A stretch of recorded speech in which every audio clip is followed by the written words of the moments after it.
Cuando mi propia hija me gritó que era un viejo patético y pobre, después de heredar 7 millones de euros, jamás imaginé que descubriría que ese dinero estaba manchado de sangre y que mi difunta esposa había escondido 10 millones completamente legítimos solo para mí.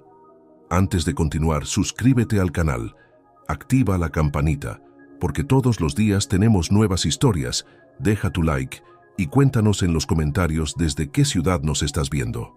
Mi nombre es Andrés Morales Delgado. Tengo 64 años y durante décadas creí conocer perfectamente a mi familia. Qué equivocado estaba. Todo cambió aquel frío día de marzo de 2022, cuando enterramos a mi querida Isabel en el cementerio de la Almudena, en Madrid. Llevábamos 30 años casados y pensé que después de acompañarla durante su batalla contra el cáncer, lo peor ya había pasado.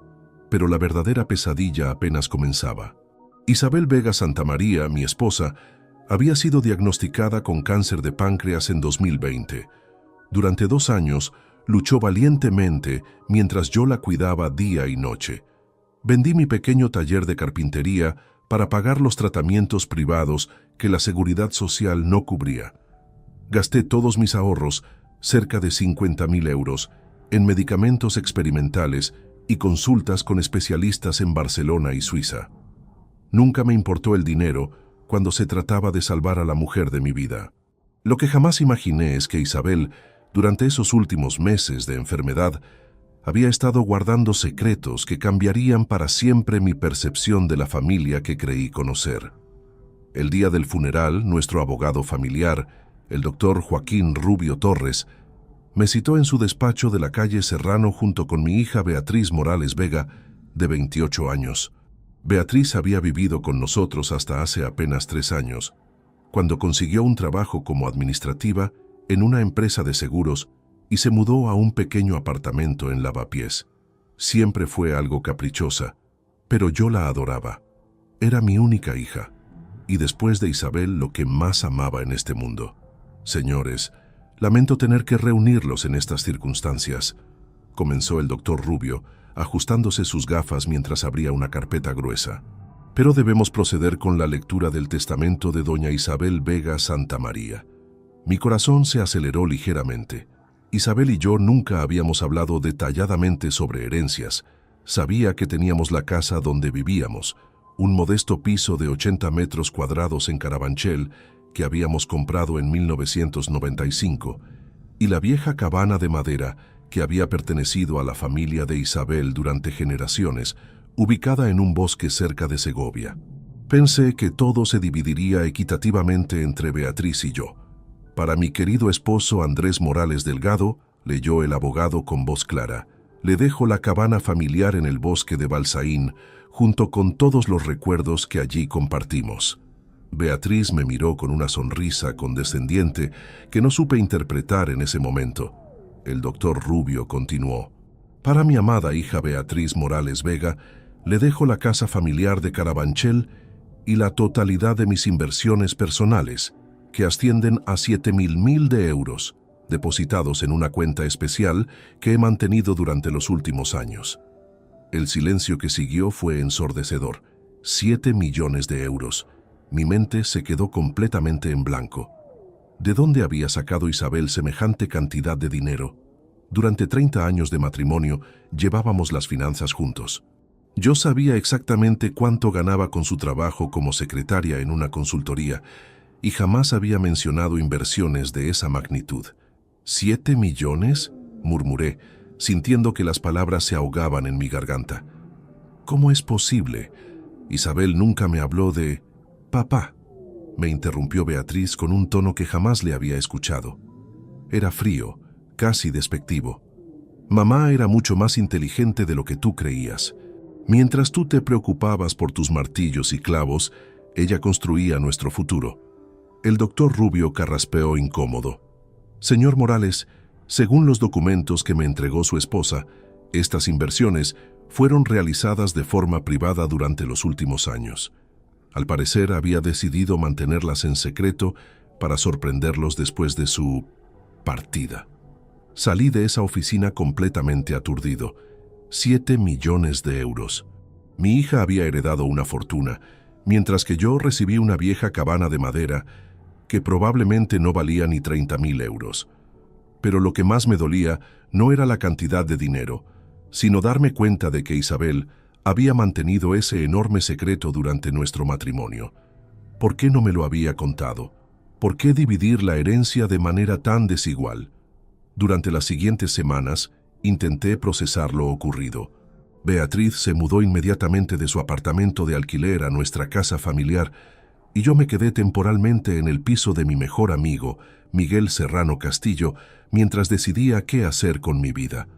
Lo que jamás imaginé es que el comportamiento de mi hija cambiaría radicalmente en cuestión de días.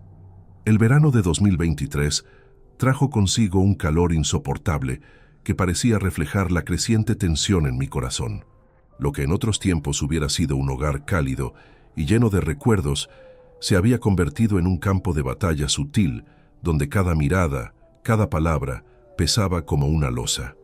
Beatriz, mi propia hija, había transformado su afecto genuino en desprecio abierto. La primera vez que sentí el golpe de su desprecio fue un mediodía abrasador de junio. Andaba paseando con mi viejo Seat León del 2015 por las calles polvorientas del barrio de Carabanchel, cuando vi a Beatriz salir de nuestra antigua casa familiar con una sonrisa burlona que no auguraba nada bueno. «¿Aún sigues conduciendo ese trasto viejo, papá?», espetó con voz cortante mientras se acercaba al vehículo. Luego soltó una carcajada alta y despreciativa, asegurando que con el dinero que había heredado podría comprarse un automóvil que valiera 10 veces más que mi modesto coche. Mi pecho se hundió. Había momentos en que la vida te enfrenta a la más cruel de las verdades, la indiferencia de aquellos a quienes más amas, y que esa indiferencia se exprese en burlas, en desprecio por la humildad, duele como un puñal clavado en el alma.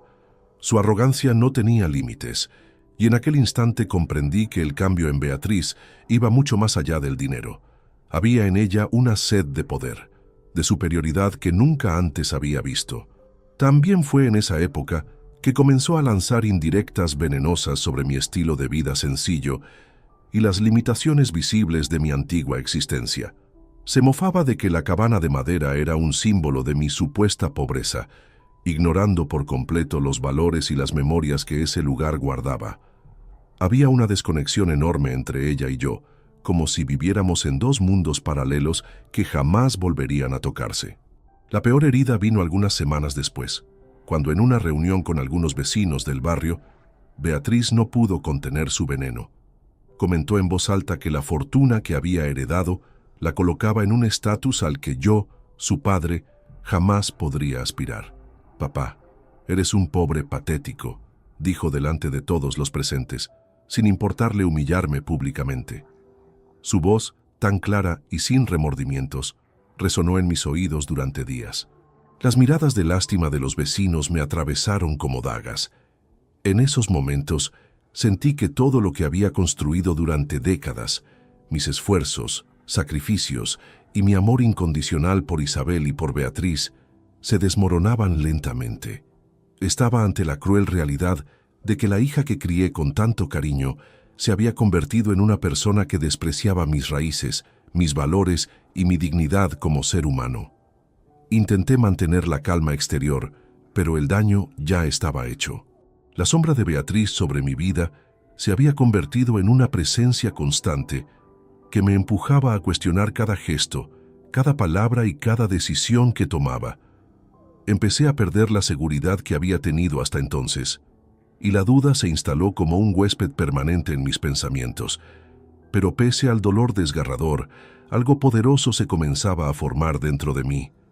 La certeza férrea de que no podía permitir que esa humillación continuara ni un día más. La obediencia ciega o la aceptación pasiva nunca habían sido parte de mi carácter, y aunque el orgullo herido me doliera como una quemadura, estaba decidido a tomar las riendas de mi destino. Aquella tarde de julio, mientras observaba la silueta lejana de la cabana desde la ventana del piso que me había prestado Miguel, recordé las promesas hechas a Isabel en su lecho de muerte y el amor puro que habíamos compartido durante 3 décadas. Era hora de demostrar que, por muy sencilla que fuera mi vida actual, tenía un valor intrínseco que nadie podría arrebatarme jamás. El desprecio cruel de Beatriz, más que una herida mortal, se convirtió en el fuego que encendería mi transformación definitiva. Algo profundo en mí despertaba. Un hombre que aprendía a levantarse desde las cenizas, a reclamar respeto y a buscar justicia contra aquellos que pretendían humillarlo únicamente por su apariencia y posición económica. Los días siguientes se volvieron una constante pugna de miradas esquivas y silencios cargados de reproche mutuo. Beatriz no dudaba en hacer comentarios calculados que dolían más que cualquier insulto directo. Comentarios hirientes sobre mi ropa gastada, mi rutina diaria predecible y mi supuesta incapacidad para mantener mi dignidad pese a nuestra condición modesta. Una tarde, mientras conversaba con Miguel en un café cerca del Retiro, recibí la llamada telefónica que esperé y temí al mismo tiempo. Beatriz me repitió con voz glacial que gracias a la herencia millonaria, su vida había cambiado para siempre y que yo debía entender que ya no tenía cabida en su nuevo mundo de lujos. Papá, con ese coche viejo y esa vida humilde, simplemente no encajas en mi realidad actual, dijo con desdén absoluto, como si fuera una reina dirigiéndose a un mendigo. Sentí que el suelo se abría bajo mis pies, pero en lugar de caer en el abismo, ese instante se convirtió en una chispa de lucidez y fortaleza interior. Sabía que debía buscar respuestas urgentemente. ¿Cómo había acumulado Isabel esa cantidad astronómica de dinero? ¿Qué secretos oscuros ocultaba nuestra vida matrimonial? ¿Y cómo había permitido que su propia sangre me despreciara hasta ese punto tan extremo? Decidí firmemente que debía investigar cada detalle sospechoso, recopilar pruebas concretas y prepararme mentalmente para enfrentar la verdad, aunque fuera la más dolorosa de todas las posibles. Esa noche silenciosa, sentado en la penumbra de la cabana heredada, miré por la ventana el bosque tranquilo y respiré profundo. La tormenta emocional que llevaba dentro comenzaba a convocar un cambio inevitable y definitivo. Hasta ese momento crucial, no comprendía que la batalla más difícil no era solamente por el dinero o la herencia, sino por la dignidad y el respeto que una familia debería tener naturalmente y que estaban evaporándose rápidamente entre mis dedos como arena fina. No obstante, el destino, como siempre ocurre en los momentos más inesperados, estaba preparado para revelar sus cartas más impensadas y sorprendentes. El ascenso desde la humillación más profunda apenas había comenzado. El peso de las palabras hirientes de Beatriz y la sombra de aquella fortuna millonaria que ella había heredado empezó a enrarecer el ambiente que respiraba cada día. Aquel dinero exorbitante que Isabel guardó con tanto celo se volvió para mí una interrogante que no podía ignorar por más tiempo. ¿De dónde provenían exactamente esos millones? ¿Cómo pudo mi esposa, una mujer sencilla y tradicional, amasar semejante patrimonio sin darme el menor indicio durante décadas de matrimonio? Determinado a desentrañar esta maraña compleja, decidí acudir a la única persona en quien confiaba para ayudarme a navegar en aquellas aguas turbias, el doctor Joaquín Rubio Torres, abogado experimentado y viejo conocido de la familia, con décadas de experiencia en asuntos patrimoniales y sucesorios complicados. Era un miércoles nublado de julio de 2023, cuando nos encontramos en la pequeña oficina de Joaquín, situada en una de las avenidas principales de Madrid. Él me recibió con aquella calidez habitual, aunque en su expresión noté un matiz de gravedad profesional. Intuía que el asunto no sería sencillo de resolver.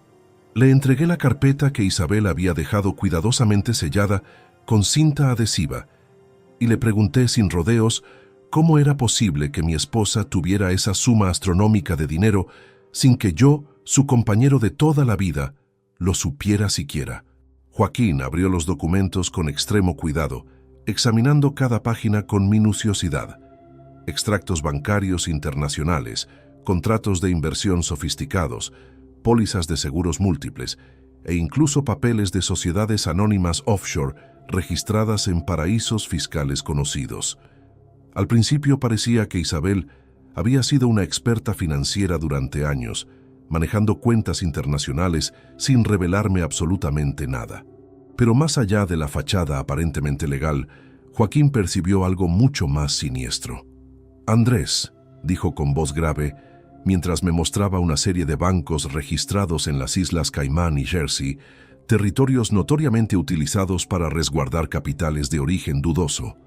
Esta cuenta principal fue inaugurada apenas en 2021, durante el peor momento de la enfermedad de Isabel. Hay transferencias que no cuadran matemáticamente y documentos extremadamente sospechosos. No es simplemente una inversión pasiva tradicional. Parece un entramado deliberadamente diseñado para ocultar la verdadera fuente de estos fondos millonarios. Mientras escuchaba atentamente, un nudo glacial se formó en mi garganta. ¿Quieres decir que...? Apenas pude articular las palabras. Joaquín asintió solemnemente y continuó con su análisis profesional. Mis contactos especializados en el mundo financiero y legal están investigando las pólizas de seguro que la señora Vega firmó sistemáticamente entre 2018 y 2021. Aparentemente, involucraban siniestros fabricados, identidades completamente inventadas para cobrar indemnizaciones millonarias con reclamaciones fraudulentas. Hay un patrón repetitivo de estafas aseguradoras extremadamente sospechosas, y podría ser que tu querida esposa haya estado involucrada sin conocer completamente las consecuencias. Es probable que haya sido utilizada como pantalla legal por organizaciones criminales. La incredulidad absoluta chocaba violentamente con la realidad emergente y golpeaba mi alma con fuerza demoledora. ¿Isabel víctima inocente de un fraude elaborado? ¿O cómplice consciente, aunque involuntaria, en un entramado criminal internacional? ¿Beatriz habría estado completamente al tanto de esta situación desde el principio? En el silencio pesado de aquella oficina profesional, todas las certezas fundamentales que tenía sobre mi matrimonio comenzaron a desmoronarse estrepitosamente. Aquel dinero que parecía representar riqueza legítima podía estar manchado por el peor de los pecados, la traición sistemática y la mentira organizada. Empecé entonces mi propio estudio silencioso y meticuloso, asemejándome a un detective privado que rastrea pistas escondidas entre papeles gastados y archivos digitales protegidos. Pasaba jornadas enteras revisando minuciosamente contratos legales, mensajes telefónicos, correos electrónicos y registros bancarios detallados a través de la banca online. Cada dato incoherente era una pieza fundamental de un rompecabezas oscuro que esperaba pacientemente encontrar su forma completa. Por otro lado, decidí acercarme estratégicamente a Miguel Serrano, viejo amigo incondicional y confidente de décadas, para solicitar su ayuda discreta en labores de vigilancia y recopilación de evidencias. Sabía perfectamente que cualquier intento precipitado de confrontar a Beatriz o sacar prematuramente a la luz estos aspectos comprometedores sería motivo inmediato para generar más tensiones familiares explosivas. Necesitaba urgentemente pruebas sólidas y un plan perfectamente trazado. Fue así como emprendí una investigación completamente silenciosa que me llevó a descubrir mucho más que simples hechos legales rutinarios. Descubrí la otra cara oculta de Isabel, una mujer vulnerable que fue sistemáticamente manipulada en sus últimos años de vida y una hija que aparentemente no solo guardaba secretos peligrosos, sino que también ejercía una presión emocional constante e implacable para asegurar su fortuna personal. A medida que se acercaba agosto, mi investigación clandestina comenzó a arrojar resultados cada vez más inquietantes. Encontré transferencias bancarias misteriosas hacia cuentas de terceros desconocidos y movimientos de dinero en efectivo que no tenían justificación clara ni documentación respaldatoria. Cada dato descubierto me alejaba más del Andrés confiado y seguro para acercarme peligrosamente a un hombre desconfiado y constantemente vigilante. El peso abrumador de la duda y la traición familiar era fuerte, pero sabía intuitivamente que quedarme pasivo equivalía exactamente a perder mi dignidad para siempre. Contaba afortunadamente con el apoyo silencioso e incondicional de Miguel, que actuaba discretamente como mi aliado más valioso en una guerra que apenas comenzaba. En los documentos que Isabel dejó cuidadosamente ordenados, no solo había papeles propios de inversiones financieras, sino también registros médicos privados y cartas personales que revelaban la tensa relación entre madre e hija en los últimos años dolorosos de vida de la señora Vega. Aquellas cartas emotivas, escondidas deliberadamente en un armario secreto de la cabana, abrieron una ventana dolorosa hacia la soledad profunda y la presión psicológica que Isabel sufrió durante su enfermedad terminal. Encontré frases desgarradoras donde Isabel imploraba desesperadamente a Beatriz que la dejara descansar en paz, que no la forzara a tomar decisiones tan difíciles y moralmente cuestionables. Beatriz, implacable y persistente, era una presencia constante y agobiante que marcó definitivamente la diferencia en aquel último capítulo trágico de la vida de mi esposa. Con esa carga emocional devastadora y la evidencia documental acumulada, la investigación que parecía inicialmente puramente jurídica, se volvió también un viaje doloroso hacia el corazón más oscuro de nuestra familia destruida. Cuando el verano empezó a declinar sobre Madrid, el peso aplastante de lo oculto me empujó finalmente a comenzar a reunir aliados estratégicos, personas de confianza cercanas y profesionales competentes que pudieran respaldar sólidamente mis sospechas y fortalecer mi posición ante la posible batalla legal que se aproximaba inevitablemente. Había comenzado oficialmente la etapa más difícil, hacer justicia por el amor que no pude proteger adecuadamente y reclamar la dignidad que me fue cruelmente negada. Decidí que cada movimiento futuro debía ser calculado con precisión matemática, que reuniría no solo documentos comprometedores, sino también testimonios creíbles y aliados leales para enfrentar valientemente lo que parecían ser no solo mentiras financieras elaboradas, sino también traiciones familiares imperdonables. El camino sería inevitablemente largo y tortuoso, pero ya no había posibilidad de marcha atrás. Las pesquisas avanzaron rápidamente durante el verano de 2023 y cada revelación me sumergía más profundamente en un laberinto oscuro de engaños sistemáticos y manipulaciones calculadas. Isabel, la mujer que había amado incondicionalmente y cuidado devotamente, no solo había sido víctima de la enfermedad terminal, sino también de un entramado criminal sofisticado que la utilizó despiadadamente para blanquear dinero mediante un esquema elaborado de seguros fraudulentos. A medida que ahondaba meticulosamente en los detalles técnicos de ese entramado delictivo, comprendí que la complejidad era exponencialmente mayor de lo que podía imaginar inicialmente. El modus operandi consistía específicamente en fabricar siniestros completamente falsos para cobrar indemnizaciones millonarias inexistentes. Se creaban identidades totalmente ficticias, se utilizaban pólizas de seguros registradas a nombre de personas inexistentes o fallecidas, y se simulaban accidentes graves o enfermedades terminales que jamás ocurrieron realmente. Isabel había sido una figura central en la ejecución meticulosa de esos fraudes internacionales. Aunque inicialmente podría haber pensado ingenuamente que solo firmaba documentos rutinarios sin comprender las implicaciones criminales, la evidencia acumulada posteriormente mostró inequívocamente que conocía parcialmente el esquema delictivo, presionada implacablemente y manipulada psicológicamente por personas cercanas, incluida trágicamente mi propia hija. Las fechas específicas coincidían perfectamente con los papeles firmados y los movimientos bancarios internacionales. Todo encajaba matemáticamente en un patrón criminal que indicaba que Isabel había habilitado conscientemente ese entramado durante los últimos 3 años críticos de su vida, específicamente entre 2018 y 2021. La cuenta misteriosa en las Islas Caimán era solamente la punta visible del iceberg delictivo. Con cada dato comprometedor que recopilaba pacientemente, también emergía claramente la presión emocional devastadora que Isabel sufría constantemente.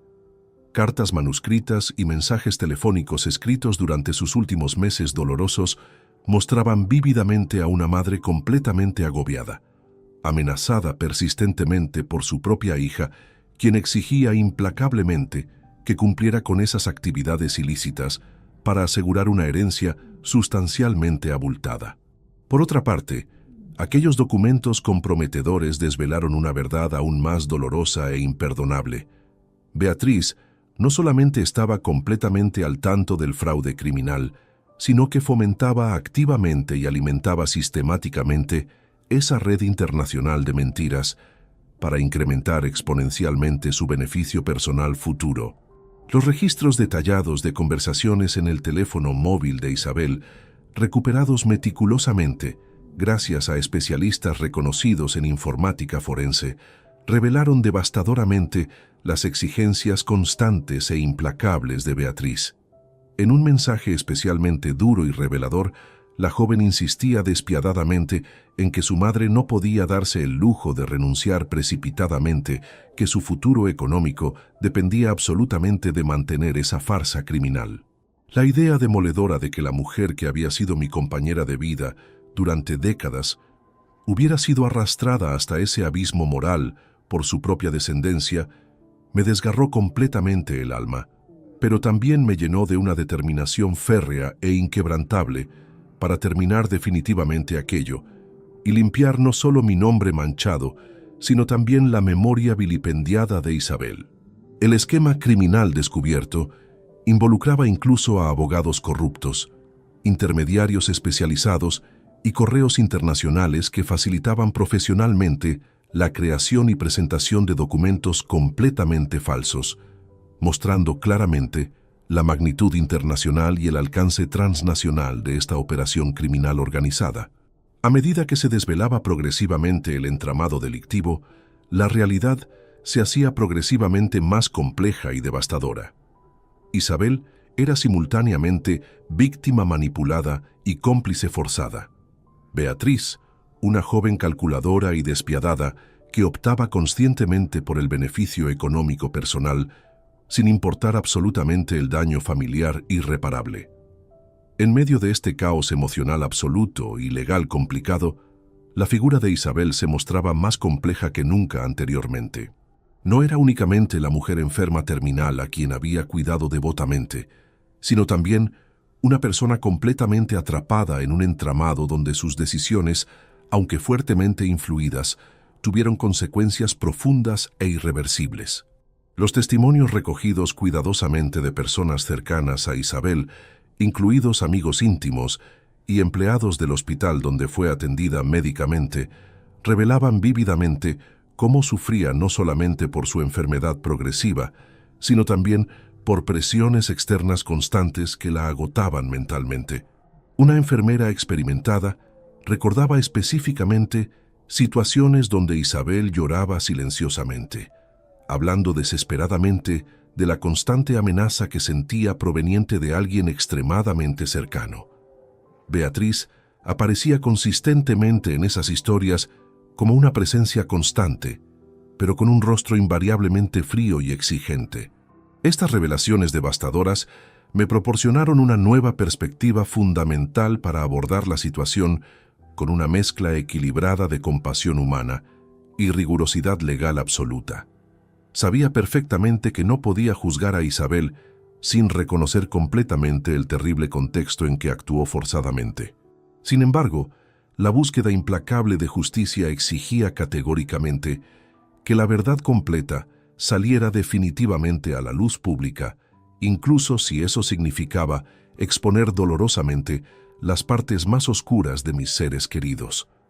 Mi lucha personal no era únicamente contra una injusticia financiera, sino también contra el daño emocional profundo que había fracturado irreparablemente a mi familia. Recorrí sistemáticamente despachos de abogados especializados, fiscalías competentes y consultorios financieros, acumulando meticulosamente informes técnicos, grabaciones comprometedoras y testimonios jurados, todo con el fin específico de construir un caso sólido que me permitiera defender mi honor y reclamar lo que legítimamente era mío. No obstante, a pesar de todo el dolor abrumador y la traición familiar, supe intuitivamente que debía continuar inexorablemente con mi investigación exhaustiva. Con cada documento nuevo y cada testimonio adicional, mi convicción crecía exponencialmente y mi estrategia se fortalecía progresivamente. Por eso, a comienzos de septiembre, decidí buscar apoyo profesional más allá de Joaquín, contratando específicamente a un equipo de especialistas reconocidos en informática forense y análisis financiero internacional. Con ellos, pude recuperar exitosamente correos electrónicos deliberadamente borrados, rastrear movimientos bancarios extremadamente complejos y desvelar conexiones ocultas entre cuentas y personas que Beatriz y otros implicados intentaban desesperadamente esconder. Esta red estratégica de aliados me permitió no solamente comprender en profundidad el alcance completo del fraude, sino también prepararme adecuadamente para la batalla legal que se avecinaba inevitablemente, con la certeza absoluta de que contaba con pruebas completamente irrefutables. Sabía perfectamente que este proceso me marcaría para siempre, pero había comprendido definitivamente que la dignidad y la verdad valían cualquier sacrificio personal. A la sombra de aquel verano abrasador, mientras las hojas empezaban a caer y la cabana temblaba con el viento otoñal, sentí que mi lucha tomaba forma concreta. Estaba decidido a pelear hasta el final por la justicia, la verdad y la dignidad de mi familia. Con esta mezcla de amargura y esperanza, cerré las puertas de la cabana aquel día, escuchando el crujir de las ramas afuera y recordando que el camino era arduo, pero absolutamente necesario. El viento frío de septiembre traía consigo no solo el desgaste del verano abrasador, sino también una opresiva sensación que se asentaba permanentemente en lo más profundo de mis pensamientos torturados. Con cada avance significativo en la investigación exhaustiva, la imagen real de Beatriz se hacía más clara ante mis ojos, pero también exponencialmente más oscura. No era la inocente hija que esperaba desesperadamente defender, sino una cómplice absolutamente consciente y calculadora que supo desde el principio exactamente cómo manipular psicológicamente a su madre y lucrar despiadadamente con ese entramado criminal internacional. El descubrimiento devastador de los mensajes recuperados fue completamente demoledor. En ellos, Beatriz presionaba de manera implacable e incesante a Isabel para que continuara sistemáticamente con las firmas de documentos fraudulentos y la creación de pólizas completamente falsas, amenazándola constantemente con consecuencias emocionales profundas e irreversibles y dejando cristalino que su interés único no era otro que el dinero sucio. Páginas y páginas de conversaciones comprometedoras en las que Beatriz exigía despiadadamente que la herencia fuera maximizada a toda costa, sin importar absolutamente los métodos criminales empleados. En algún momento particularmente revelador, una frase resonó con especial violencia en mi alma destrozada. «No me importa cómo lo hagas, mamá, solo asegúrate de que sea mío completamente». Comprendí dolorosamente que la joven había puesto en marcha un plan deliberado y meticuloso para controlar el patrimonio familiar completo, ignorando despiadadamente el sufrimiento y la degradación progresiva de su propia madre moribunda. No solo eso, sino que también había apartado estratégicamente a quien no le convenía, incluyendo específicamente a mí mismo, su padre, de cualquier posible acceso o influencia sobre el dinero millonario. Beatriz no se limitaba únicamente a beneficiarse de ese dinero manchado. Ella orquestaba todo el esquema con una frialdad que helaba completamente el corazón, manipulando sistemáticamente a la familia, los abogados corruptos y cualquier figura que pudiera interponerse en su camino hacia la riqueza. Los testimonios recogidos de amigos íntimos y conocidos corroboraban inequívocamente esta imagen devastadora. Una mujer joven ambiciosa, sin escrúpulos morales y dispuesta a pasar por encima de cualquier moralidad básica para alcanzar su objetivo económico. En uno de los momentos más tensos de la investigación, un ex colega de trabajo de Beatriz me reveló confidencialmente que ella había eliminado meticulosamente rastros de sus comunicaciones comprometedoras, borrando sistemáticamente mensajes incriminatorios y llamadas telefónicas que pudieran implicarla directamente en el fraude. Me enfrentaba descarnadamente a una joven que no solo me había engañado cruelmente, sino que también había destruido la unidad básica de nuestra familia por completo. La traición de la que había sido objeto era múltiple y devastadora. Como esposo engañado, como padre traicionado y como ser humano humillado. Consciente de la magnitud abrumadora de la situación, decidí apostar todas mis fuerzas restantes en una estrategia legal y personal para desmantelar definitivamente ese juego perverso.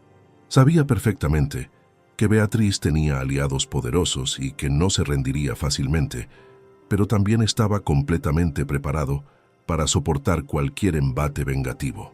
Había llegado definitivamente el momento de que mi voz y mis actos hablaran mucho más fuerte que la mentira organizada y la codicia desmedida.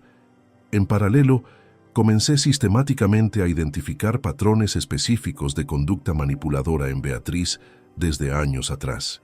Su comportamiento frío y calculador ya se manifestaba claramente en el día a día familiar, y su relación con Isabel estaba completamente teñida de chantajes emocionales hábilmente disfrazados de preocupación filial legítima. Los documentos comprometedores y testimonios recogidos mostraban vívidamente cómo Beatriz ejercía control absoluto sobre su madre vulnerable, utilizando tanto amenazas veladas como promesas completamente falsas para garantizar su cooperación incondicional en el fraude masivo.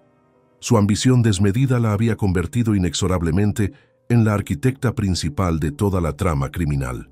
Incluso personas cercanas a la familia expresaron su sorpresa genuina ante la transformación radical de Beatriz en los últimos años críticos, pasando dramáticamente de una joven aparentemente cariñosa a una mujer fría y distante, obsesionada patológicamente con acumular riqueza rápidamente. Esta realidad brutal me golpeó con fuerza demoledora, pero también me proporcionó la claridad necesaria para no dejarme manipular por su fachada de arrepentimiento o falsas lágrimas calculadas. Mi lucha personal no era solamente una batalla legal, era un enfrentamiento directo contra una hija que había convertido el dinero en su única religión y la traición en su arma más letal. Cada vez que presentaba un nuevo documento incriminatorio o testimonio a mis abogados especializados, sentía una mezcla compleja de tristeza profunda y determinación férrea. Sabía intuitivamente que no podía fallar ni una sola vez. Mientras tanto, Beatriz intentaba desesperadamente mantener su fachada pública de inocencia y victimismo, pero en la intimidad se mostraba cada vez más nerviosa y desesperada. Una de las piezas clave para fortalecer sustancialmente el caso fue la recuperación exitosa de correos electrónicos que Beatriz había enviado secretamente a varios intermediarios financieros y abogados corruptos, donde coordinaba meticulosamente la manipulación de documentos oficiales y movía instrucciones precisas para ocultar el origen completamente ilícito de los fondos millonarios. Además, el análisis forense digital reveló intentos desesperados de eliminar rastros digitales comprometedores y borrar evidencia incriminatoria, lo que solo alimentó exponencialmente la sospecha y ayudó a confirmar definitivamente la culpabilidad. La batalla legal que se avecinaba prometía ser extraordinariamente dura y prolongada, y aunque sentía el peso abrumador del desgaste emocional, sentía también una determinación inquebrantable que me impulsaba a continuar con valentía. Ante la creciente presión legal y el acoso público que enfrentaba, Beatriz comenzó a mostrar fisuras evidentes en su comportamiento, alternando impredeciblemente entre actitudes desafiantes y momentos de aparente súplica desesperada. La verdad, aunque dolorosamente devastadora, parecía prepararse para salir definitivamente a la luz pública. Negociaciones preliminares y mediaciones fueron exploradas inicialmente, pero pronto quedaron completamente de lado por la incapacidad absoluta de resolver el conflicto familiar y la desconfianza mutua irreparable. Los pasos que estaba dando la justicia me indicaban claramente que pronto se acercaría un desenlace que nadie en nuestra familia podría ignorar o evitar. La batalla apenas comenzaba oficialmente, pero ya ninguna mentira elaborada podría sostenerse por más tiempo. Cada paso que daba para presentar pruebas irrefutables, buscar testigos creíbles y preparar la defensa jurídica, me llevaba a un rostro más claro de la realidad. Esta batalla sería larga, difícil y desgarradora, pero absolutamente necesaria para restaurar mi dignidad y honrar la memoria de Isabel. Y aunque el camino parecía oscuro e incierto, la luz de la verdad empezaba a abrirse paso en la penumbra. Llegó el mes de septiembre de 2023, y con él, la culminación de meses intensos de esfuerzo, investigación exhaustiva y recopilación minuciosa de pruebas incriminatorias. Sabía que había llegado el momento crucial en esta batalla personal y legal. La verdad no podía seguir escondida mientras el desprecio y la traición carcomían día a día la poca paz que me quedaba. Con la carpeta repleta de documentos legales comprometedores, conversaciones telefónicas meticulosamente transcritas y registros bancarios extremadamente sospechosos, me dirigí directamente al despacho fiscal de la Fiscalía Anticorrupción en Madrid. Decidí entregar personalmente toda la evidencia que demostraba las irregularidades en la herencia de Beatriz y los vínculos con la red criminal de la que Isabel había sido instrumento. Mi pecho latía con fuerza contenida mientras caminaba por los pasillos marcados por el eco de pasos y susurros. Al llegar, un fiscal experimentado, cuya mirada transmitía seriedad y compromiso, tomó la carpeta con respeto y comenzó a examinar el contenido detenidamente. Explicar todo el camino que había recorrido, desde la muerte de Isabel hasta la humillación pública, la investigación silenciosa y la recopilación constante de pruebas, me desgastó emocionalmente, pero también me proporcionó un ímpetu renovado. Sabía que no estaba solo en esta lucha. Días después, la Fiscalía notificó formalmente que había iniciado una investigación oficial sobre la herencia de 7 millones de euros heredada por Beatriz. La cuenta bancaria asociada fue bloqueada de inmediato, impidiendo cualquier movimiento de fondos mientras se llevaban a cabo las pesquisas. Beatriz entró en pánico y me contactó desesperadamente, intentando con fervor que desistiera de continuar, pero mi decisión estaba tomada. El daño provocado por sus actos y la complicidad no podrían quedar impunes. El bloqueo de la cuenta supuso un golpe contundente y tuvo eco en la prensa local, que no tardó en hacerse eco de la noticia. Su rostro apareció en rumores y reportajes que la pintaban como la hija millonaria, envuelta en un escándalo familiar y legal. La presión mediática aumentaba, pero yo permanecía firme. Mientras tanto, en la cabana heredada, sentí la necesidad de encontrar refugio emocional.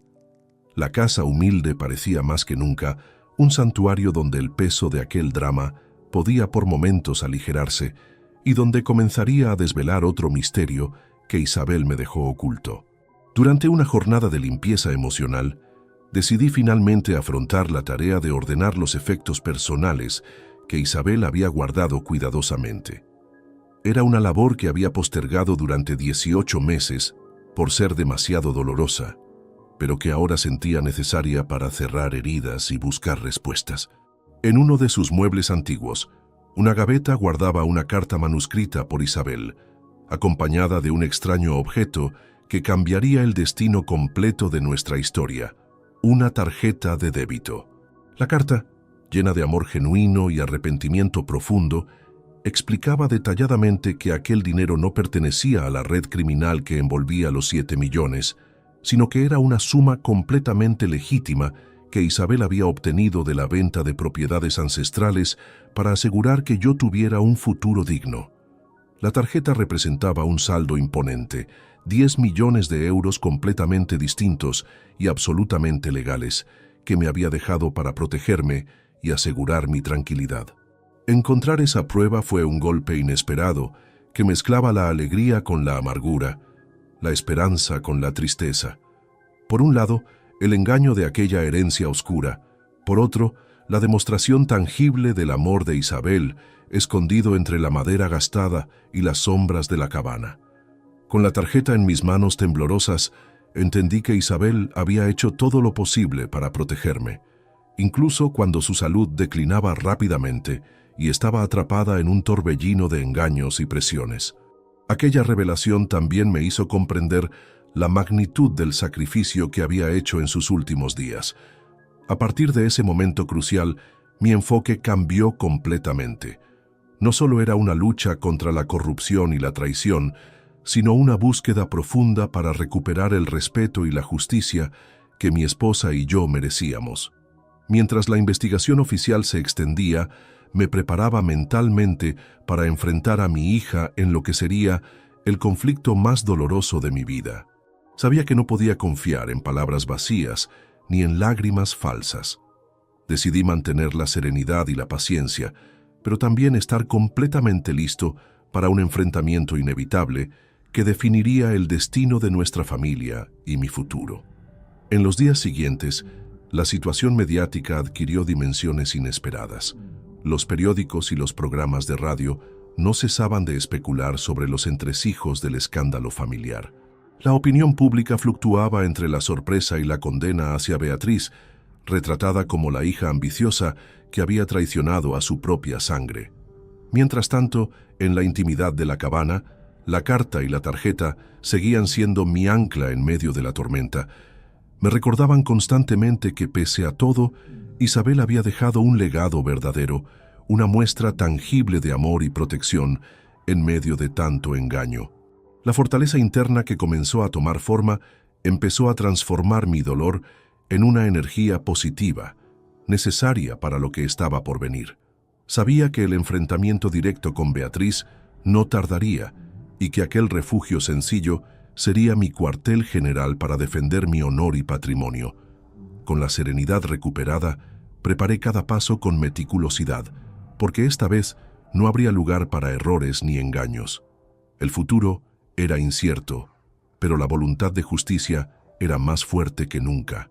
La cabana, símbolo de humildez y resistencia, se había convertido en un refugio donde forjaba mi fuerza para la batalla que se avecinaba. Aunque el camino por delante era incierto y lleno de desafíos, había recuperado la esperanza y la determinación para enfrentar la tormenta. Con esa mezcla de emociones contrarias, cerré la carta con cuidado y miré hacia el frente, consciente de que la historia estaba lejos de terminar. Había comenzado una nueva etapa en esta historia. La búsqueda no solo de justicia, sino también de la verdad que me devolvería la dignidad y la fuerza para enfrentar a quien había traicionado mi confianza. Con el bloqueo oficial de la cuenta de Beatriz, el impacto fue inmediato y profundo. Las noticias se propagaron rápidamente por todos los medios, y mientras la opinión pública comenzaba a formarse un criterio, yo esperaba en silencio estratégico, completamente consciente de que esta era únicamente la primera batalla de una guerra que prometía ser extraordinariamente larga y desgarradora. Durante las semanas que siguieron al bloqueo bancario, comprendí claramente que no bastaba simplemente con tener la verdad y las pruebas irrefutables en la mano. Era absolutamente crucial trazar una estrategia meticulosa, contar con aliados sólidos y prepararme mentalmente para la resistencia feroz que estaba completamente seguro sería la respuesta inmediata de Beatriz y sus colaboradores cercanos. El despacho del doctor Joaquín Rubio Torres se convirtió estratégicamente en un verdadero centro de operaciones. Allí, analicé exhaustivamente cada documento comprometedor, cada registro financiero sospechoso y cada mensaje recuperado con minuciosidad extrema. Joaquín y su equipo experimentado me apoyaban constantemente con su experiencia profesional y me ayudaban a construir un caso completamente imbatible desde el punto de vista legal. Además, contacté específicamente a expertos reconocidos en análisis forense digitales, profesionales altamente capacitados que trabajaban con meticulosidad para descubrir cualquier intento de eliminar pruebas o manipular maliciosamente la información. Era fundamental proteger cada detalle mínimo, cada indicio, para que absolutamente nada pudiera ser impugnado posteriormente en un tribunal. Por otro lado, establecí cuidadosamente una red sólida de confianza entre viejos amigos leales y aliados incondicionales, personas que entendían perfectamente la gravedad del asunto y que estarían dispuestas a apoyar en lo que fuera necesario. Miguel Serrano fue el primero en unirse. y su apoyo incondicional me proporcionó fuerzas en los momentos más difíciles. Mientras tanto, Beatriz intentaba desesperadamente mantener la fachada de inocencia pública. Sin embargo, sus movimientos cada vez más erráticos y las filtraciones controladas revelaban que sentía la presión crecer exponencialmente con rapidez.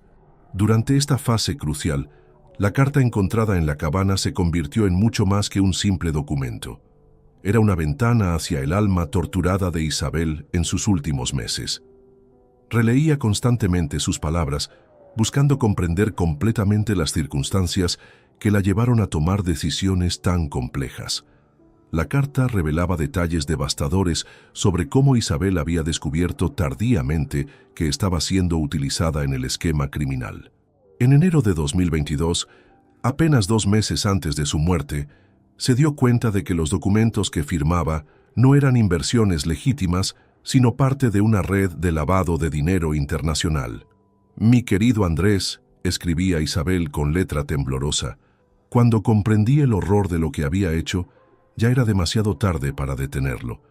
Beatriz me amenazaba constantemente con abandonarme si no cooperaba, y yo, débil por la enfermedad, cedía a sus manipulaciones. Pero encontré una manera de protegerte». La carta explicaba detalladamente cómo Isabel había vendido secretamente todas las propiedades rurales que había heredado de sus padres, 5 hectáreas de terreno agrícola en Guadalajara, una casa de campo en Cuenca y varios terrenos urbanos en desarrollo. Todo por un total de 10 millones de euros completamente legítimos. Este dinero viene de nuestra tierra, de nuestras raíces, de generaciones de trabajo honesto, continuaba la carta. Lo escondí aquí en nuestra cabana, porque sabía que tú nunca participarías en actividades criminales. Perdóname por no haberte contado sobre el peligro, pero necesitaba protegerte de las consecuencias de mis errores. Isabel había actuado con una astucia que jamás le había conocido. Sabía que si mezclaba el dinero limpio con el sucio, todo quedaría contaminado. Por eso mantuvo completamente separadas ambas fortunas. Los 7 millones criminales para Beatriz, que los había exigido, y los 10 millones legítimos para mí, escondidos donde solo el amor verdadero podría encontrarlos. Se organizaron reuniones confidenciales entre los abogados de ambas partes, buscando inicialmente una salida negociada, pero la desconfianza mutua y la ambición desmedida hicieron que esas conversaciones se rompieran rápidamente. La certeza era cristalina. Ningún acuerdo podría reparar el daño causado ni garantizar que la verdad quedara oculta para siempre.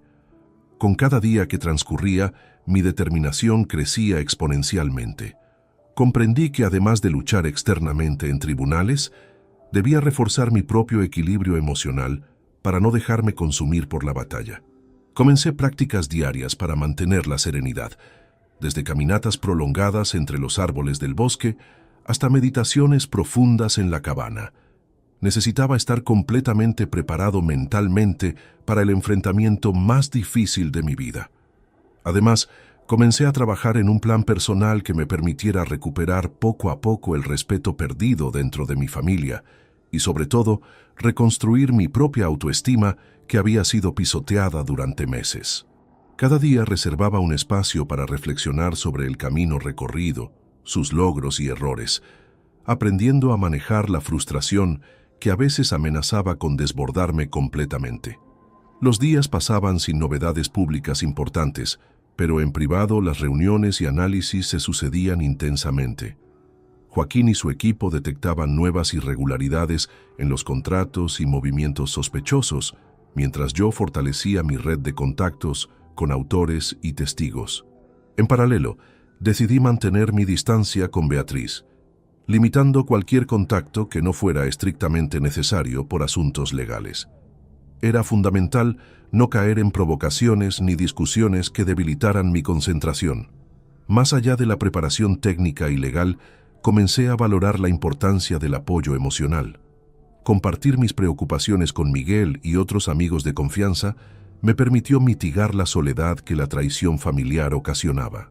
En esas conversaciones, me di cuenta de que la batalla no era únicamente contra mi hija o contra un sistema corrupto, sino también contra mis propios miedos y dudas internas.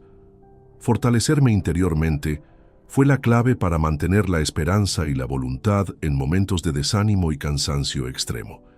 Mientras el enfrentamiento se acercaba, cada paso dado en la investigación reforzaba la idea de que la verdad tarde o temprano saldría definitivamente a la luz. Sabía que esta lucha definiría no únicamente el resto de mi vida, sino también el legado que dejaría a las generaciones futuras de mi familia. Las noches en la cabana me proporcionaban la oportunidad de meditar en silencio, reconectar espiritualmente con Isabel y sentir su fuerza acompañándome en cada instante. Era el momento de crecer, resistir y enfrentar una tormenta que parecía interminable, pero que tenía un punto final inevitable.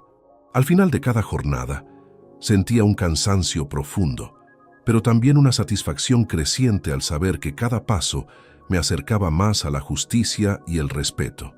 Y así, con el caso sólido y el espíritu afinado, esperaba el momento adecuado para actuar, con la firme convicción de que la justicia, aunque lenta, terminaría por prevalecer definitivamente. Así, aferrado a la justicia y al amor perdido, me preparaba para todo lo que vendría en el enfrentamiento final. Octubre de 2023 marcó el inicio del capítulo más intenso y desgarrador de esta historia. Con las pruebas irrefutables en mano y el apoyo legal fortalecido, llegó el momento inevitable de enfrentar a Beatriz directamente. La joven que había sido mi hija y que ahora se revelaba como la arquitecta principal de una trama de traición y ambición sin límites.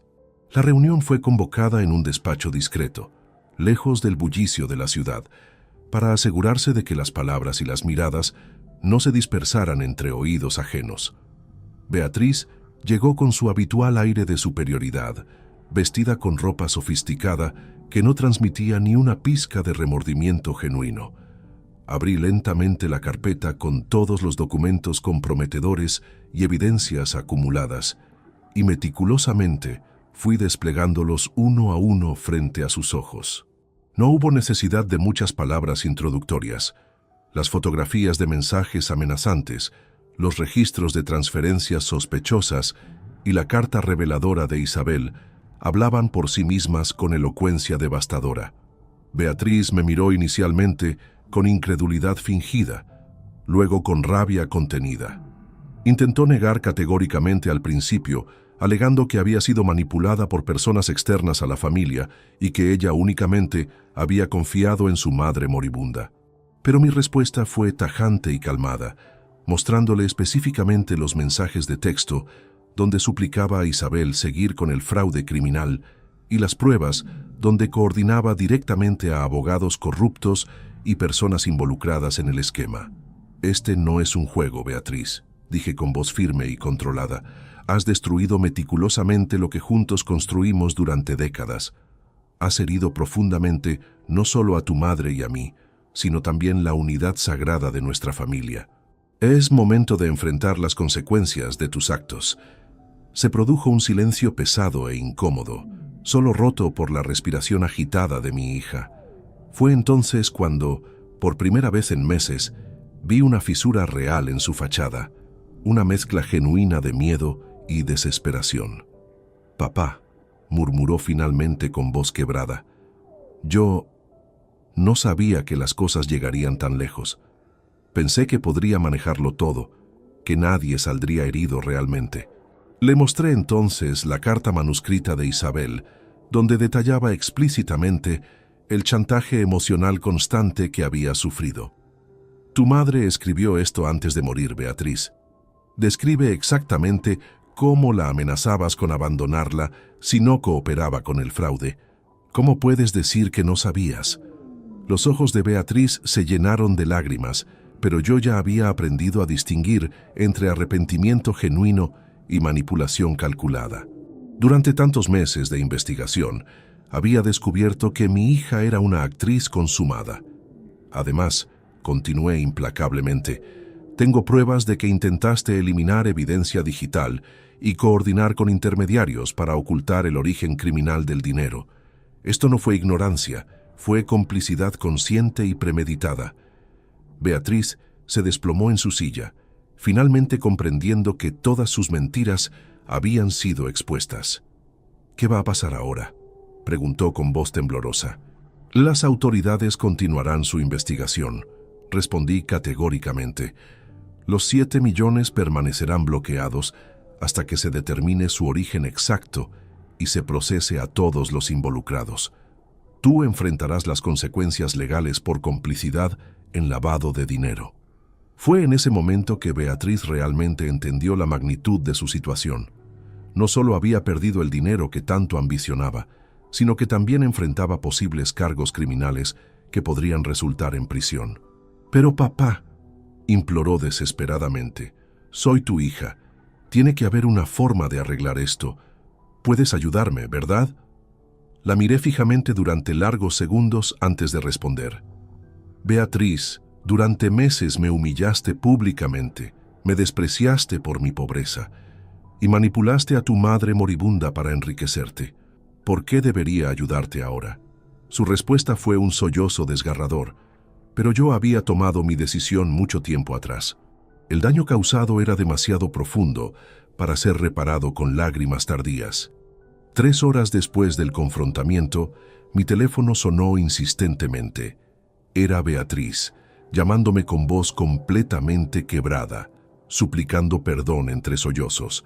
Su voz temblorosa admitía finalmente la magnitud completa de sus errores y la realidad de que, sin mí, no tenía absolutamente nada. «Papá, perdóname», repetía entre llantos. «Sin ti no soy nada. He perdido todo por mi codicia. Por favor, no me abandones completamente».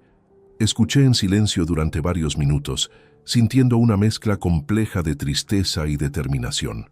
Parte de mí quería consolar a la niña que había criado con tanto amor, pero otra parte sabía que ya era demasiado tarde para reparar lo irreparable. «Beatriz», le dije finalmente, «el perdón es posible, pero las consecuencias de tus actos son inevitables. Has elegido tu camino, ahora debes transitarlo». El proceso legal se convirtió entonces en mucho más que una contienda por dinero. Fue una lucha profunda por redimir valores perdidos y encontrar un camino verdadero hacia la justicia. Durante las semanas posteriores al confrontamiento, la tensión en la familia alcanzó niveles completamente inimaginables. Las discusiones se tornaron inevitables cada vez que los temas de la herencia y las traiciones surgían en cualquier conversación. Beatriz, aunque aparentemente arrepentida, continuaba mostrando con frecuencia rezagos de su antiguo carácter egocéntrico y manipulador.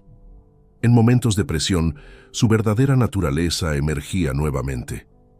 Mis aliados y abogados recomendaban encarecidamente mantener la distancia emocional y manejar todo con profesionalismo absoluto, completamente conscientes de que esta batalla aún no había terminado definitivamente. Por mi parte, me centré completamente en mantener la serenidad y en seguir adelante con la investigación y los procedimientos legales.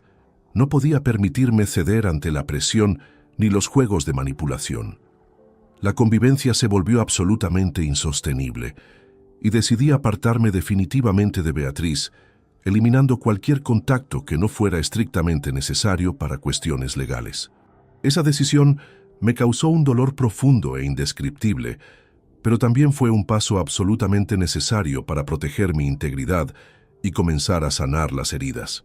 A medida que el proceso judicial avanzaba inexorablemente, emergieron nuevas pruebas que reafirmaban la culpabilidad de Beatriz, complicando exponencialmente su situación legal. Sin embargo, también decidí asistir a sesiones de terapia profesional donde aprendí a manejar la mezcla de emociones contradictorias: tristeza, enojo, resignación y ocasionalmente esperanza. La transformación personal que experimenté fue tan intensa como el conflicto externo, y aprendí que la verdadera fuerza interior reside en saber exactamente cuándo decir basta.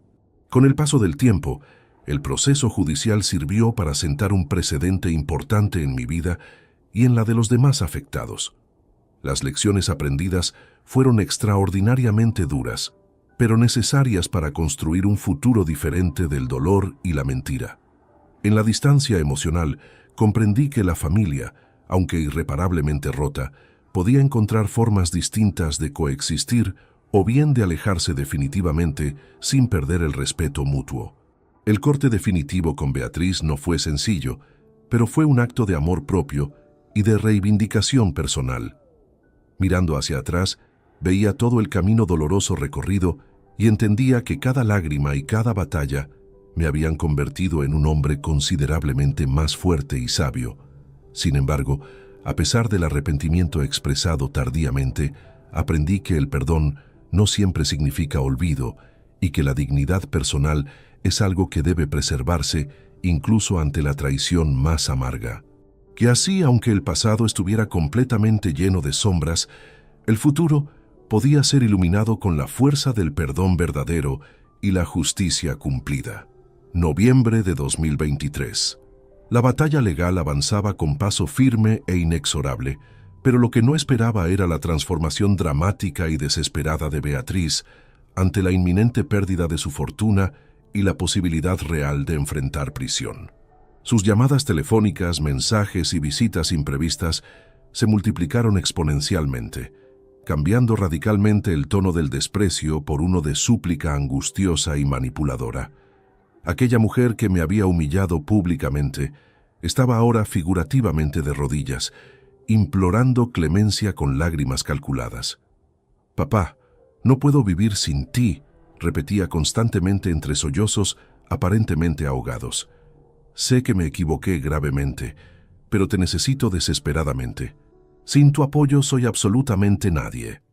Al principio mi corazón paternal vaciló peligrosamente. La relación padre-hija, que siempre había sido fuerte y profunda durante décadas, parecía abrir una rendija posible para la reconciliación, pero la realidad cruda rápidamente volvió a imponerse con contundencia. Ella quería solamente asegurar su acceso a los 10 millones que había heredado legítimamente de Isabel, los que yo había descubierto y protegido como mi patrimonio completamente legal. Sus palabras dulces estaban invariablemente teñidas de una calculadora frialdad que buscaba manipularme emocionalmente para obtener beneficios económicos. Intentaba convencerme persistentemente con promesas vacías de cambio radical, de cuidar de mí devotamente, de reconstruir completamente nuestra relación destrozada. Pero cada gesto y cada mirada reflejaban una ambición insaciable que no conocía límites.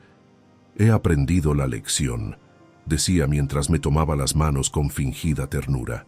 «Ahora entiendo lo que realmente importa. La familia está por encima del dinero». Pero yo había aprendido a leer entre líneas después de meses de investigación y dolor. Si realmente la familia fuera lo más importante, Beatriz, nunca habrías manipulado a tu madre moribunda ni me habrías humillado públicamente. Su rostro se tensó momentáneamente, revelando la rabia contenida antes de volver a la máscara de arrepentimiento. «Papá, eso fue diferente. Yo estaba confundida, presionada por circunstancias que no controlaba». «¿Circunstancias que no controlabas?», respondí mostrándole uno de los mensajes donde exigía a Isabel continuar con el fraude. «Aquí escribiste textualmente: no me importa cómo lo hagas, mamá, solo asegúrate de que sea mío». ¿De eso suena a alguien confundido? Me enfrenté a una mujer que no únicamente me había traicionado cruelmente, sino que ahora buscaba perpetuar su juego para controlar la mayor parte posible de la herencia restante. La conversación tomó un giro aún más revelador cuando, creyendo que podía ablandar mi corazón, Beatriz cambió de estrategia. «Papá, tengo deudas enormes.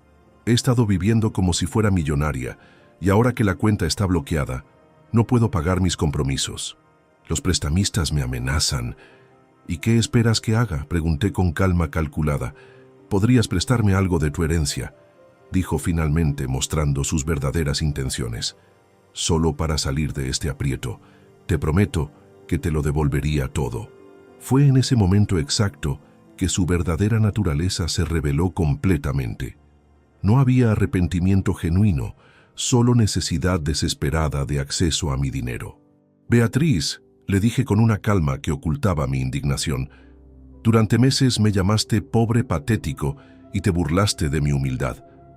Ahora que descubres que tengo 10 millones legítimos, súbitamente soy tu padre querido, otra vez. Sus ojos se llenaron de lágrimas, pero esta vez pude percibir la diferencia entre dolor genuino y manipulación calculada. Papá, por favor, necesito tu ayuda, soy tu sangre. Mi sangre no me humilla públicamente ni manipula a su madre moribunda por dinero. Respondí categóricamente. Resistí con firmeza inquebrantable cada intento, manteniendo claras mis fronteras y recordándole constantemente que el respeto debía ser mutuo, no condicionado por intereses económicos. Cuando se dio cuenta de que sus lágrimas y súplicas no funcionaban, Beatriz mostró su verdadero rostro una vez más. ¿Sabes qué?, dijo con voz áspera. Eres un egoísta. Tienes 10 millones y no quieres ayudar a tu propia hija. ¿Qué clase de padre eres? El mismo padre al que despreciaste cuando pensabas que era pobre, repliqué sin inmutarme. El mismo al que no dirigiste la palabra durante meses. La diferencia es que ahora sabes que tengo dinero. Su máscara se desplomó completamente. Está bien, sí necesito el dinero, pero soy tu hija y merezco una parte de esa herencia. Isabel era mi madre también. Isabel te dejó 7 millones de origen criminal, le recordé. Yo recibí 10 millones completamente legítimos porque, a diferencia de ti, jamás participé en actividades ilegales. Pese a sus intentos desesperados, no cedí ni un centímetro. Mi dignidad y mi paz interior valían exponencialmente más que cualquier cantidad de dinero.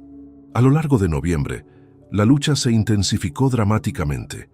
Beatriz se volvió cada vez más desesperada, recurriendo sistemáticamente a familiares lejanos y amigos en busca de apoyo, pero encontró únicamente puertas cerradas y miradas desconfiadas. Incluso intentó contactar a Miguel para que intercediera por ella, pero mi fiel amigo la rechazó cortésmente. Andrés ha sufrido suficiente, le dijo simplemente. Sentí la importancia crucial de fortalecerme no solamente legalmente, sino también emocionalmente, y por ello me mantuve cercano a Miguel y a otros amigos leales. Las noches en la cabana eran testigos silenciosos de mis pensamientos más profundos, en los que repasaba recuerdos dolorosos, aprendía de los errores cometidos y me preparaba para cerrar un capítulo con dignidad absoluta. Los abogados aconsejaron encarecidamente mantener la distancia emocional como escudo protector, mientras se centraban en cada detalle legal para asegurar que la justicia prevaleciera definitivamente. Durante este periodo intenso, aprendí a valorar el silencio y la paciencia como herramientas fundamentales, entendiendo que la verdadera fortaleza radica en la resistencia constante. Las cartas que Isabel dejó me servían de guía espiritual para recordar que el amor, a pesar del daño, podía ser fuente inagotable de esperanza y renovación. En medio de este torbellino emocional, empecé a reconstruir mi vida desde la serenidad y la reflexión profunda. Aprendí a separar el dolor de la traición del amor profundo que sentí siempre por Isabel y, a pesar de todo, también por la hija que ya no reconocía.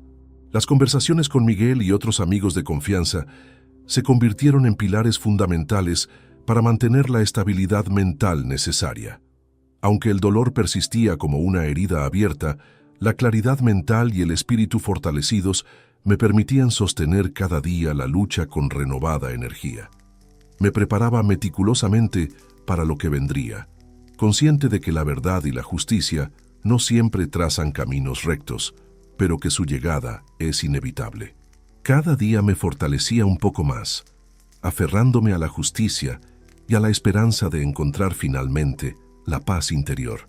Sabía perfectamente que el camino por delante estaría lleno de pruebas difíciles, pero también que la dignidad es inquebrantable cuando uno cree genuinamente en sí mismo. Sabía que el camino no sería fácil, que la batalla personal continuaría fuera del tribunal, en las lágrimas nocturnas, en el silencio de la soledad y en el proceso gradual de reconstrucción interior.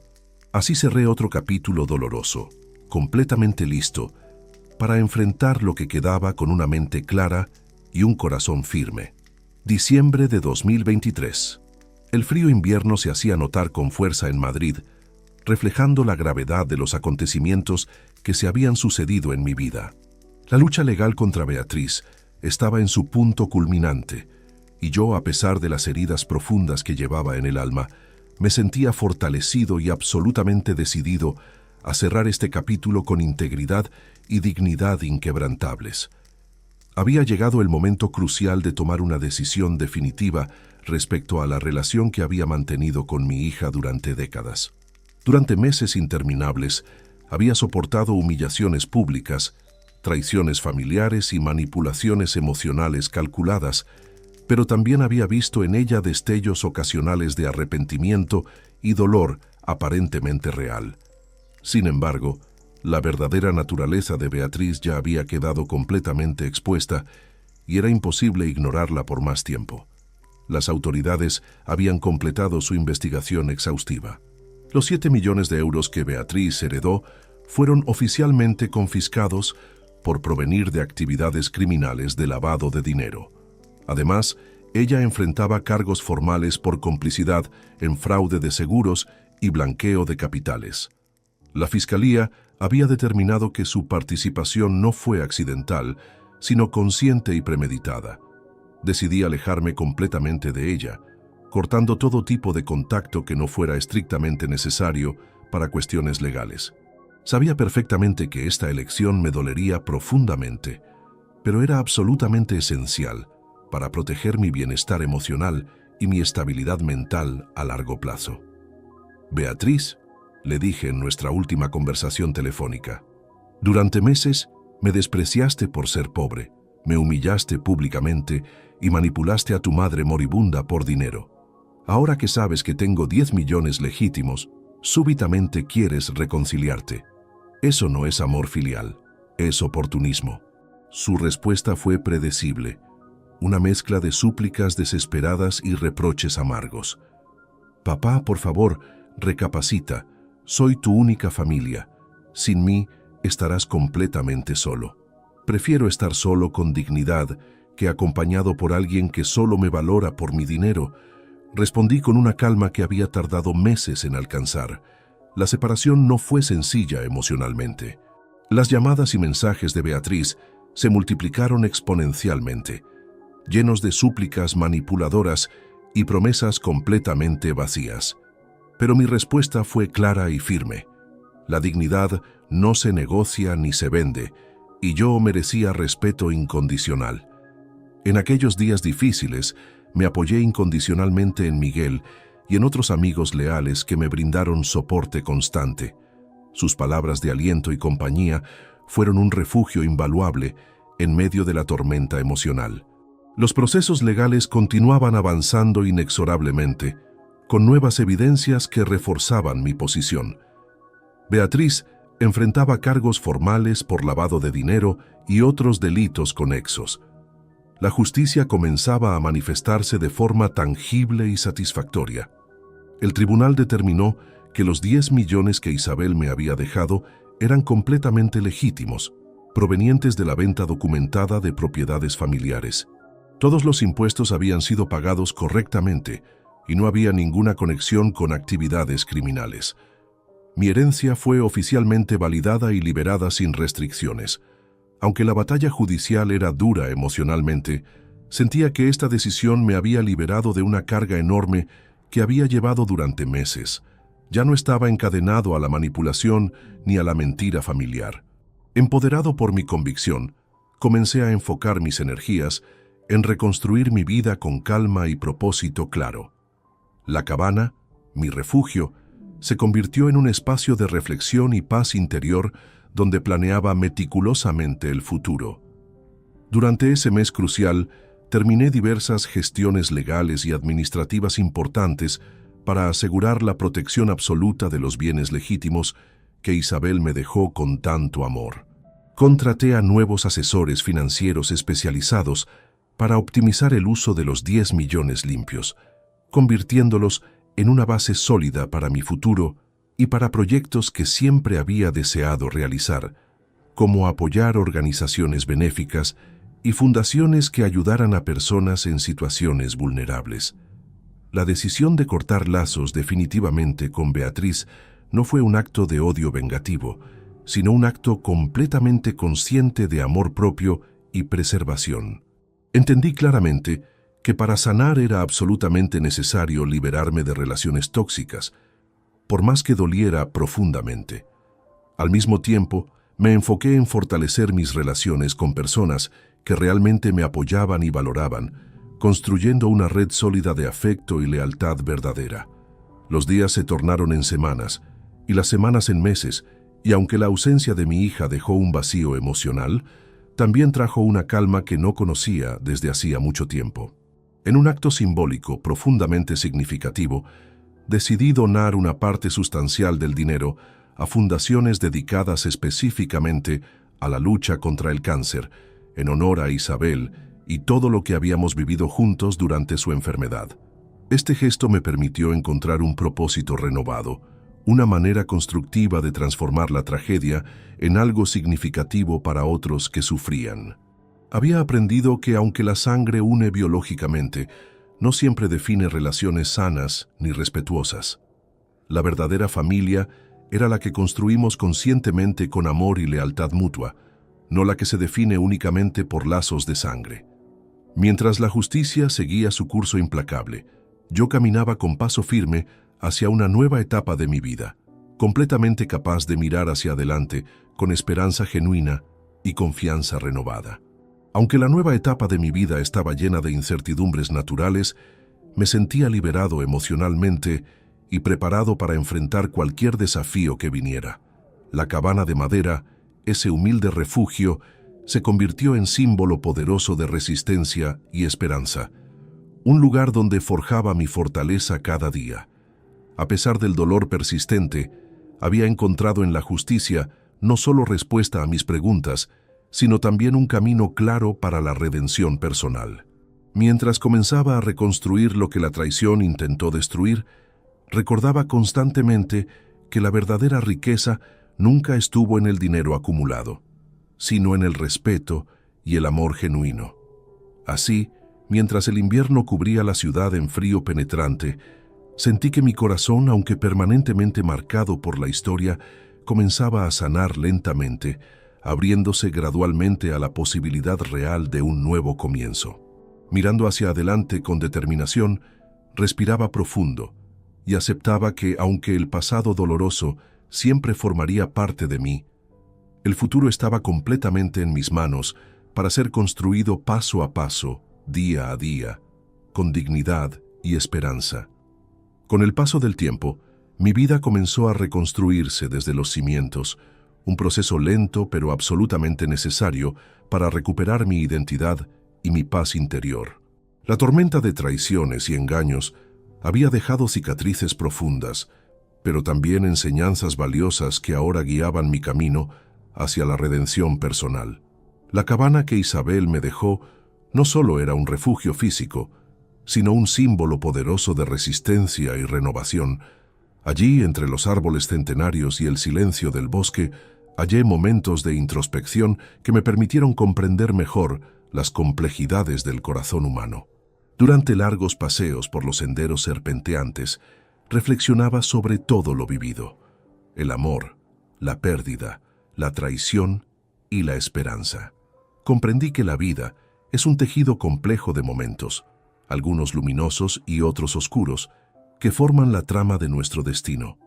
Reforcé mi compromiso con la justicia y la verdad, entendiendo que ambas son pilares fundamentales para construir relaciones sanas y duraderas.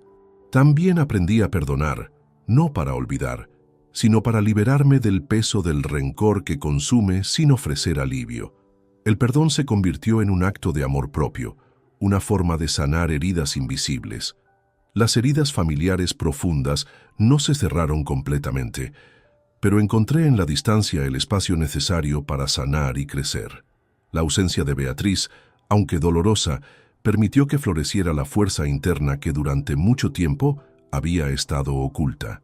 Comencé a involucrarme activamente en proyectos comunitarios y grupos de apoyo, dedicando parte de mi tiempo y recursos a quienes sufrían situaciones similares. Eso convirtió mi dolor en acciones que daban esperanza y acompañamiento a otros. El desenlace legal fue contundente. Beatriz fue declarada culpable de complicidad en lavado de dinero y fraude de seguros, recibiendo una condena de 2 años de prisión condicional y la obligación de devolver al Estado todo el dinero de origen criminal. Aunque evitó la cárcel, quedó con antecedentes penales que limitaron significativamente sus oportunidades futuras. Los 7 millones fueron confiscados por completo, destinándose a un fondo especial para víctimas de fraudes financieros. Por su parte, mis 10 millones fueron validados como completamente legítimos y pude utilizarlos libremente para reconstruir mi vida. Una parte significativa la destiné a crear una fundación benéfica en memoria de Isabel, enfocada en apoyar a familias afectadas por el cáncer y a víctimas de traiciones familiares. Esta decisión me proporcionó un propósito renovado y una forma de honrar la memoria de mi esposa. Cada día se convirtió en una oportunidad para construir un legado diferente, basado en la honestidad, el respeto y el amor genuino. Mirando hacia atrás con distancia, veía los errores cometidos sin autoacusación destructiva, sino con la sabiduría de quien ha aprendido del pasado para no repetirlo. Volví a encontrar alegría en las pequeñas cosas, en el canto de las aves, el sonido del viento entre las hojas y el calor de un café en tardes frías. Con la serenidad restaurada y el espíritu fortalecido, acepté que la historia de mi familia había cambiado para siempre, pero que mi vida aún conservaba capítulos por escribir. En este proceso de reconstrucción, la naturaleza se convirtió en mi aliada más fiel. Los largos días en la cabana me enseñaron a observar el ciclo transformador de la vida en su estado más puro, recordándome que después de la tormenta siempre llega la calma. Me rodeé conscientemente de personas que me brindaban apoyo sincero, evitando cualquier relación tóxica que pudiera amenazar la serenidad que con tanto esfuerzo había conquistado. Participé en charlas y talleres para víctimas de traiciones familiares, compartiendo mi historia para que otros encontraran fuerza en la mía. Mi testimonio se convirtió en una fuente de inspiración para quienes habían perdido la esperanza. Además, decidí escribir mis memorias no para revivir el dolor, sino para dejar un legado de resistencia y honestidad para mis futuros nietos y las generaciones venideras. El libro, titulado Cuando la sangre no basta, se convirtió en un bestseller que ayudó a miles de personas en situaciones similares.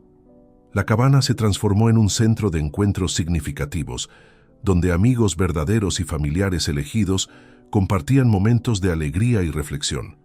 Organicé regularmente reuniones donde personas que habían superado traiciones familiares podían encontrar apoyo mutuo. A pesar de la distancia con Beatriz, mantuve abierta la posibilidad de un reencuentro futuro, siempre que estuviera basado en el respeto y la sinceridad genuina. No cerré completamente esa puerta, pero establecí condiciones claras para cualquier aproximación. Un año después del juicio, recibí una carta de Beatriz desde un centro de rehabilitación donde cumplía servicios comunitarios. En ella, por primera vez, reconocía plenamente sus errores sin excusas ni justificaciones. Expresaba un arrepentimiento que parecía genuino, pero también entendía que yo necesitaba tiempo y espacio. No respondí inmediatamente. La carta me conmovió, pero también me recordó la importancia de mantener límites saludables. El perdón no significa necesariamente reconciliación, y yo había aprendido esa distinción crucial. Con el paso de los meses, mi vida encontró un nuevo ritmo. Las mañanas las dedicaba a la gestión de la fundación, las tardes a escribir y reflexionar, y las noches a disfrutar de la compañía de amigos leales. La simplicidad se había convertido en mi nueva riqueza. Cada amanecer me recordaba que la vida es un regalo precioso y que el pasado no define el futuro, sino que podemos construirlo con cada decisión consciente. Esta experiencia dejó en mí una huella imborrable, pero también la convicción inquebrantable de que la justicia y el amor son las fuerzas más poderosas para reconstruir cualquier alma rota. Miguel seguía siendo mi confidente más cercano y juntos compartíamos tardes de ajedrez y conversación. Su amistad incondicional me había demostrado que la familia verdadera a veces se encuentra fuera de los lazos de sangre. La lección más importante que extraje de toda esta experiencia fue que la dignidad no se negocia, que el respeto debe ser mutuo y que el amor verdadero nunca busca manipular o controlar. Isabel, a pesar de sus errores, me había demostrado este amor al protegerme incluso desde su lecho de muerte. Mientras observaba el atardecer desde la ventana de la cabaña, reflexionaba sobre el camino recorrido. Había perdido una hija, pero había ganado algo mucho más valioso: el respeto por mí mismo y la certeza de que podía enfrentar cualquier adversidad con dignidad. Con esta nueva perspectiva, observé el horizonte con esperanza renovada, sabiendo que la verdadera victoria reside en vivir con integridad y amor. La historia de traición había terminado, pero mi historia de redención apenas comenzaba. Así, con esperanza y determinación inquebrantables, cerré definitivamente el ciclo de la traición y abrí las puertas a una nueva etapa de mi existencia, llena de aprendizajes, superación y paz interior duradera. El futuro ya no era una incógnita aterradora, sino un lienzo en blanco, esperando ser pintado con los colores de la sabiduría y la esperanza. Si te gustó esta historia, dale like al video, suscríbete al canal y comparte tus impresiones en los comentarios. Para escuchar la próxima historia, haz clic en la caja de la izquierda. Gracias por vernos.